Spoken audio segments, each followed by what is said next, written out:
So I might be making this video as an optimistic Richmond fan, but I also could be making this video as just a guy who is telling it as he sees it. And I think it's very obvious that for a long time, since 2020, I don't think Richmond have really had an off-season that has been that exciting, where Richmond players just haven't been able to stop talking about it. Did I say Richmond players? I meant Richmond fans. That'd be kind of weird if like Ryan Mansell was just talking non-stop about Tom Lynch's success with random people at the local RSL. That's not to say he's probably not. I mean, I would. But where I'm trying to go with this right now is we of course knew, in 2021's off-season, we could still be a chance to maybe make finals and do something again, but after the 3 flags and the players getting a little bit older and whatnot, there were predictions made that the Tigers might have a little bit of a slump.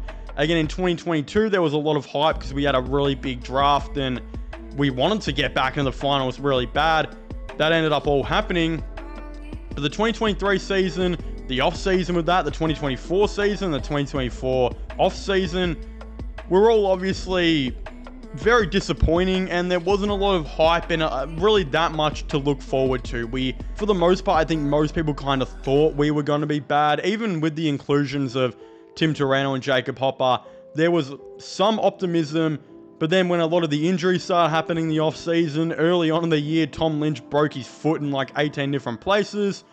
Yeah, it was a worrisome time for the Tigers. And I'm thankful we're all past that now, and I really do hope now we can start this rebuild and start doing something right and showing some good signs. And I think a lot is really pointing towards that in the 2025 off-season. Not only did we have a great draft, which I've covered a lot on this channel, a great trade period, I think, which I've also covered on this channel, but there have been a ton of things that have been happening as of late. Again, I'm not one who likes when players in other teams fight. I think most of the time it's ridiculous, especially when you've got a team like Carlton who you see them in the off-season have players fighting like every single year. And obviously, I think most of the time it's a really bad look, especially on Carlton's part. It's like, why the hell do all your players hate each other and want to put each other in rear naked headlocks like prime Conor McGregor versus prime Khabib?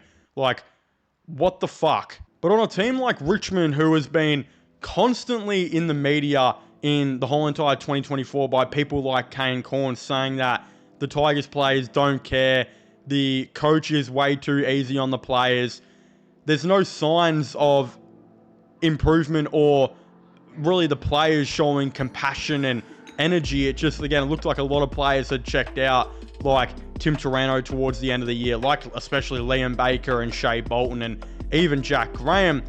It's nice to see recently a little bit of care at training with Jaden Shaw and Ryan Mansell deciding to have a freaking MMA match in the middle of the field in front of everyone. Again, apparently Jaden Shaw tackled or got Ryan Mansell high, and Ryan Mansell was like, fuck this.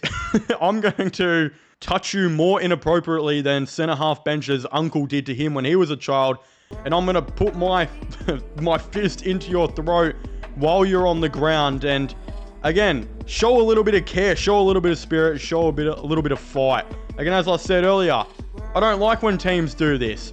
I really don't, especially when it's teams like Carlton who do it almost every year. Again, it actually hasn't happened so far this year, but I'm pretty sure that's because half their players are injured. And when I first saw this, I wasn't really too happy about it either. But then I was sitting there for a second. I just remember thinking about all those times Kane Corns just, again, as I said earlier, roasted our coach, saying he's not, firing up, he's not mean enough at the players. Him saying that the players are all checked out, which for the most part was true.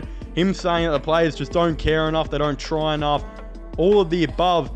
It's really good that a guy like Ryan Mansell, who is seeming like he's starting to become the heart and soul of the team, I think he's firing up. And this is him showing that I think he also really cares. Like, he got done high. He wants to put a bit of fire into it. He wants to show exactly what's going on. Again, I remember the 2017 Premiership team, for an example, how tough our team was. You'd have Jacob Townsend basically knocking Adelaide players out in the grand final. You'd have Josh Caddy, who was constantly in a fight like every week throughout the games, and it just got the boys up and about. Shane Edwards was there, one of the toughest players I've seen. Trent Cotchin was there, one of the toughest players I've seen, one of the best tacklers I've seen. We really don't have any of that right now at Richmond, except a guy like Ryan Mansell, who I think is starting to grow on me as a player, who was a really good tackler for us last year and showed a lot of good spirit, is apparently killing it in the off-season. And the boys look like they're showing a bit more fight. They look like they're showing a bit more spirit.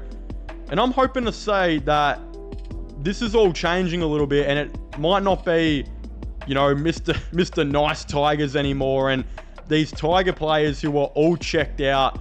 Adam Uze looking like he doesn't give a shit and would rather work at Gloria Jeans.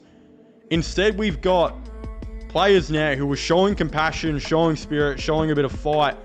Players who actually want to be there, a ton of players. And I think this will hopefully mean like players like even Tim Turano, they can't have moments where they're checked out now. You've got these young 18-year-old guys who have just been drafted, who are absolutely giving it all in their off-season, really wanting to make a spot and be in the team. Again, if you decide to check out at any time and you're, you know, not playing good footy because of that, and you just don't care anymore, like what Graham did, for example, last year, well, now you got players like these young guys we just drafted who are going to try and take your spot. We got Ryan Mansell now, who's certified himself in the team. Guys like Caleb Smith and Tyler Sonsi, who look like they really want to be in a consistent AFL team nowadays. This is only good for the Tigers, and I'm hoping this is going to be a little bit of a narrative change. I know this is all just off things we've seen in the off-season and one little fight, but we will truly see, the footy will tell, and if Richmond only win 1 or 2 games this year, I will be semi-disappointed in all of that. But if we can go on to win like 4 or so games with this really good young team, that shows me that they actually care and they want to be here, and we don't have any checked out guys like last year. Hopefully Uze, this means a lot more to him, and he's really truly showing that. Again, I'm excited to see. I could just be yapping in this video, but I had some spare time on my John Cena watch. You get it, because you can't see it.